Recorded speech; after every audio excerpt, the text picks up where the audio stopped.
convergence.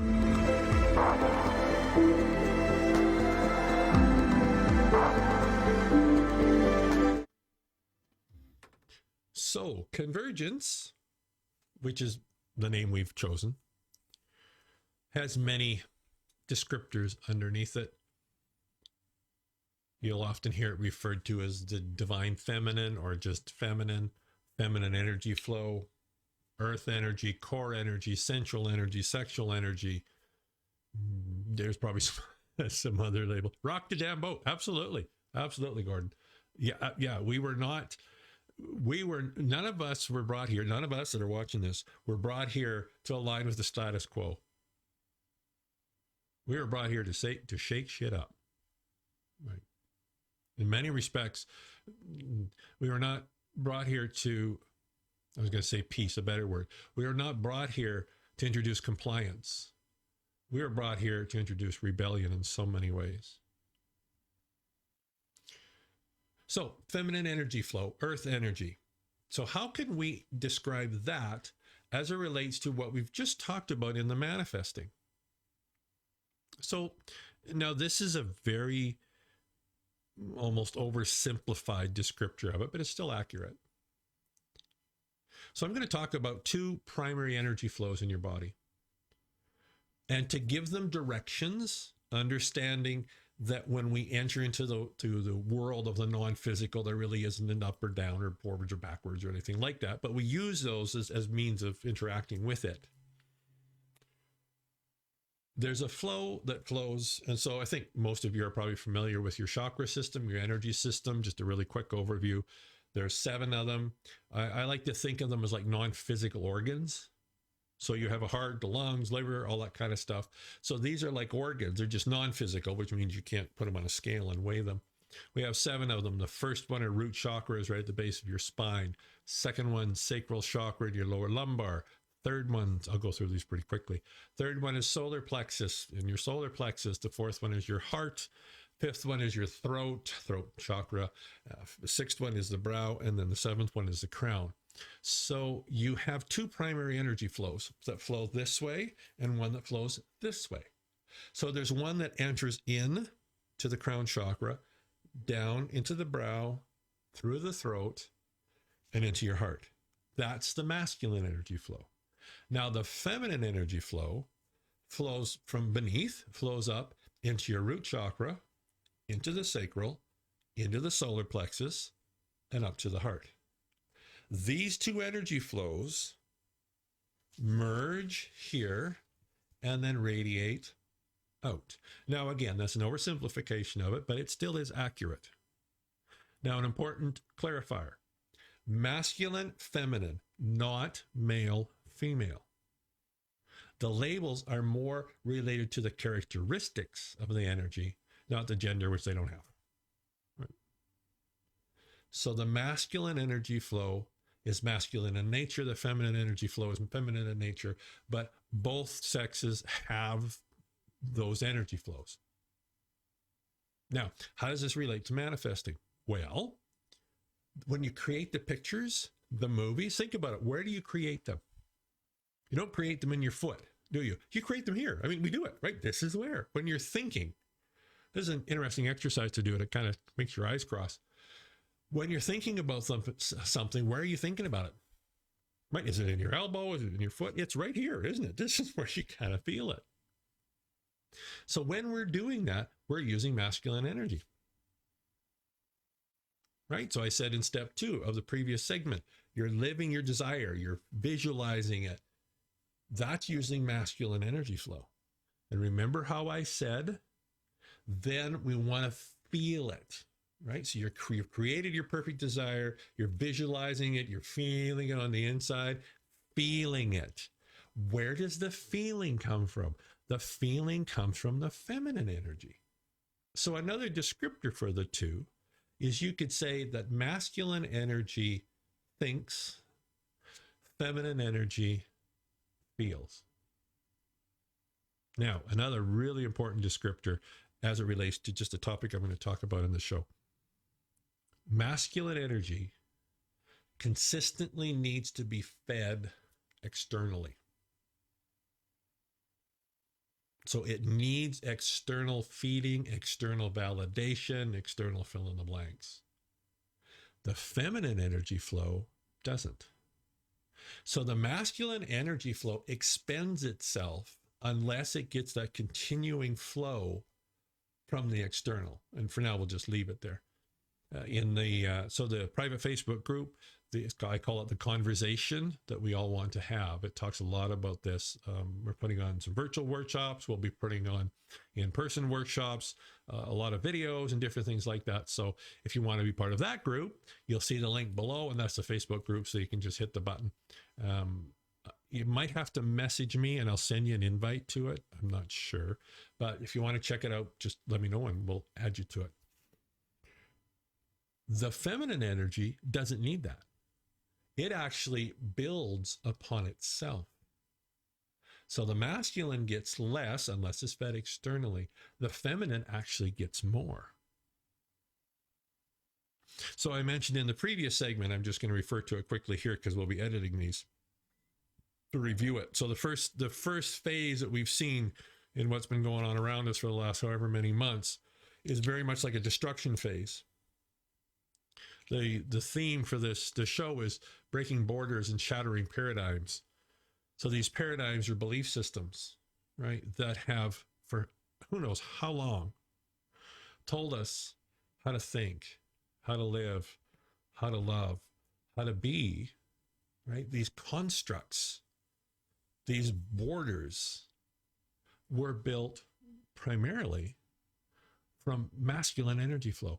Why? Because the feminine energy flow, and I'm being a little bit generalizing now, but the feminine energy flow has been allowed to atrophy terribly. In many respects, has even been vilified, definitely negated. And so here's these constructs that are built on almost primarily, almost exclusively masculine energy flow. Well, here's the thing. They need to be fed. Feed me, feed me, feed me externally in order to continue to exist. Well, when everything started getting locked down and falling apart, these structures were actually now crumbling under their own overbearing weight.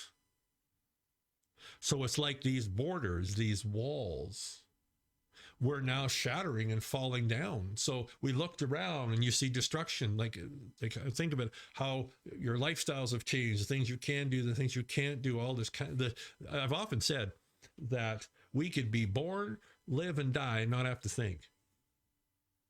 Because you've got all these borders. This is what you do when you're an infant. This is what you do when you're going to school. This is what you do after going to school.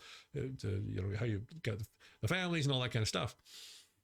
Well, you see, those borders have fallen apart, which freaks people out. Now, why does it freak people out? Because just as I said, for so long, we've been putting aside these borders, inside these walls, where we don't have to think, that we're told what to do, what not to do. Well, now these borders have fallen apart. And now people have to think, and they don't know what to do. Right. Now, I mean, again, I'm not, maybe a bit extreme, but maybe not, which is one of the reasons there's so much fear, because now people have to, I don't know what to do. I don't know what to do. Oh my God, I don't know what to do. And then there was a second phase, which was like a healing phase where any cracks, if you will, were being restored and healed, and preparation. I think probably the best word for it is preparation. The first one, we'll call it destruction. The second one, we'll call it preparation. And the third one, which we're in right now, is rejuvenation. It's not even rebuilding. It's not even restoring. It's creating brand new. And the power, that power source that is creating the brand new, guess what? It's coming from the feminine energy flow. It's coming from the reemergence of that feminine energy flow, because the feminine energy flow is where the power is. See, here's the thing. We've been taught, I guess you could say, that control equals power, or power equals control. See, from a masculine perspective, when it's not balanced with the feminine, what it thinks is power is actually control. Control is I can tell you what to do, what not to do. I can tell them to do and what not to do. I can do things that you can't, right? So these structures were really heavy in that. Why? Because the feminine energy had been allowed to atrophy. I mean, the masculine wasn't bad. It was just way the hell and gone out of balance. The feminine energy flow is where the power is. Here's the neat thing about the feminine energy flow. It doesn't need to control anything. Zero. You want to know what's really cool about that? The feminine energy flow is creative energy. It's what creates everything around us. In a way, you could call it infinitely powerful. And because it's infinitely powerful, it has a complete absence of need to control anything. Convergence. The conversations we all want to have, Facebook, I should watch the time here. The conversations we all want to have, Facebook group, and the classes and all the different things related to it. It's about understanding and welcoming the reemergence of the feminine energy flow, not to the exclusion of masculine. Because if you're masculine dominant or feminine dominant, neither one is what you want. It's a blending of the two. So what is convergence all about? What is the conversations Facebook all about? What are the virtual classes, the in-person events? What are they all about? They're about reacquainting us to the feminine energy flow and then merging the two together. Because when you merge the two together, that's when the magic happens.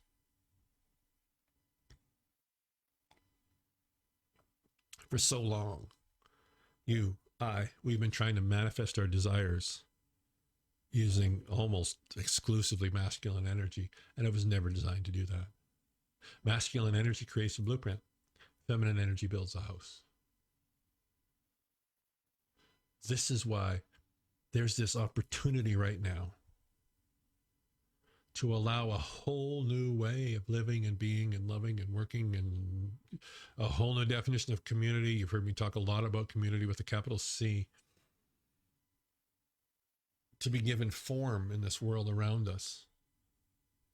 And it will use vessels just like this and like you to do that. I'm going to wrap up. So to conclude this segment, the question you want to ask yourself is, do I want to be part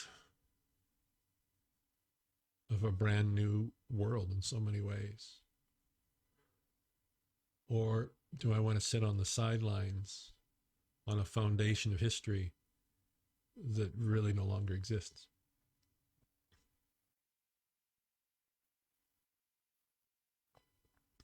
What will it take to do that? Well, it's going to take breaking borders and shattering paradigms. It's going to take, in many respects, a revolution. But you see, not a revolution that's built purely on masculine, when I need to control you, control this, control that. It's going to be one that's riding on the waves of the feminine energy flow with the masculine cooperating with it. The feminine energy flow is what heals bodies. The feminine energy flow is what rejuvenates us. The feminine energy flow is what gives us vitality. The feminine energy flow is what gives us hope. The feminine energy flows allows us to feel. It's sensual energy, 5 senses energy, allows us to feel in ways that we've maybe never felt before, and to explore regions and experiences that we've probably never felt before, never experienced before. It really is a brand new world that's happening. And it's happening now. And it's not just our group, but there's groups all over the world that are coming together, and they have different ways of articulating it. They have different ways of expressing it. But it's the same thing. The divine feminine, that earth energy, feminine energy,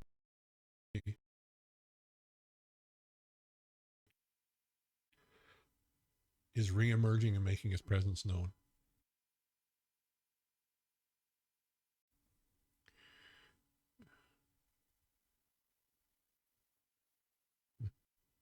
I just lost the connection for a little bit here, is making its presence known.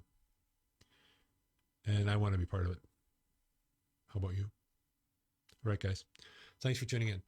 Questions and comments, you know how to message me. If you get enough of them, we'll put a segment called Questions and Answers on here. The links for the different Facebook groups, I'm going to put in the description to this video so you can check them out.